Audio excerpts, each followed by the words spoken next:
इसीलिए जन अधिकार पार्टी और पप्पू यादव के एक एक साथी भारत जोड़ो यात्रा के साथ खड़ी है। आर्थिक आधार की यदि जरूरत है तो उसके पहले जातीय जनगणना इस हिंदुस्तान में होनी चाहिए। जिस समूह समुदाय जाति के लोग सबसे ज्यादा गरीब हैं, सबसे ज्यादा आरक्षण की भागीदारी उसकी। यदि हम 10% ऊंची जात के आरक्षण के पक्षधर सबसे पहले पप्पू यादव रहा है। में आजादी के तरह संविधान की रक्षा की आवश्यकता है। एक बड़ी आजादी की जरूरत है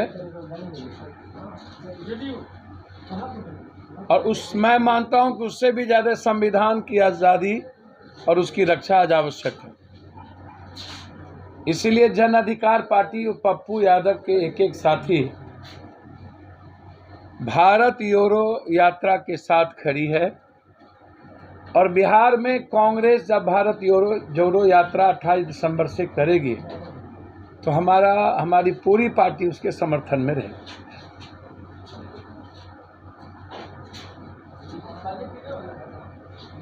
राहुल जी जब अरुणाचल से बिहार होते हुए भारत जोड़ो यात्रा में निकलेंगे तो पूरा बिहार हमारी पार्टी और मैं उनके साथ खड़ा रहूंगा।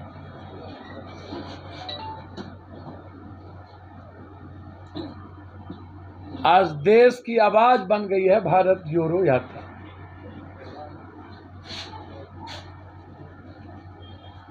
क्योंकि संविधान का अस्तित्व, उसकी स्वतंत्रता, उसकी फ्रीडम और उसकी रक्षा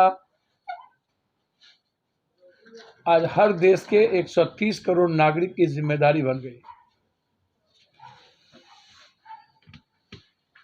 लगातार संस्थाओं को खत्म करना।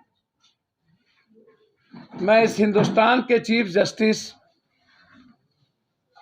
चंद्रचूड़ साहब से आग्रह करूंगा कि मात्र एक ही संस्था है और जिस पर आप आज विराजमान हैं कि आप सीबीआई, चुनाव आयोग जैसी जो भी संस्थाएं हैं, आईटी, ईडी, उसके दुरुपयोग से विपक्ष के अधिकार संविधान की रक्षा हो सकती है।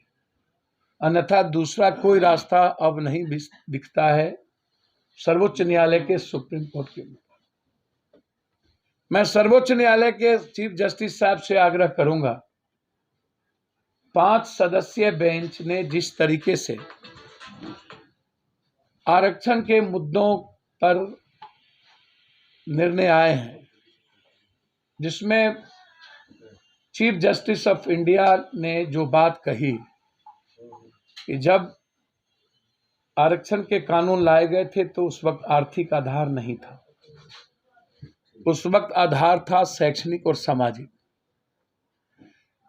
आज आर्थिक आधार की यदि जरूरत है तो उसके पहले जातीय जनगणना इस हिंदुस्तान में होनी चाहिए। मैं बीजेपी से आग्रह करूंगा कि जातीय जनगणना आप कराएं और उसी में आर्थिक आधार को भी देखें कि कौन सा वर्ग, कौन सा समूह, कौन सा समुदाय, किस जाति के लोग सबसे ज्यादा गरीब हैं। जिस समूह समुदाय जाति के लोग सबसे ज्यादा गरीब हैं, सबसे ज्यादा आरक्षण की भागीदारी उसकी हो। लेकिन जातीय जनगणना के बाद जब तक संविधान जिस मूल स्वरूप में आया था, जब तक उस पर कोई नया बदलाव नहीं होता है, तब तक शैक्षणिक और सामाजिक आधार ही रहनी चाहिए। यदि हम 10% ऊंची जात के आरक्षण के पक्षधर सबसे पहले पप्पू यादव रहा है। जो ऊंची जात के गरीब हैं उनको भी आरक्षण आवश्यक है, उनको समाज के शैक्षणिक और आर्थिक रूप से मजबूत लोगों के समकक्ष लाना आवश्यक है। जैसे समाज के अत्यंत पिछड़े और पिछड़ों को लाने के लिए कानून बने थे। तत्काल यदि हम 10% आरक्षण ऊंची जात को दिए हैं, जिसको 3 बेंच ने सही माना है, तो हम चाहते हैं कि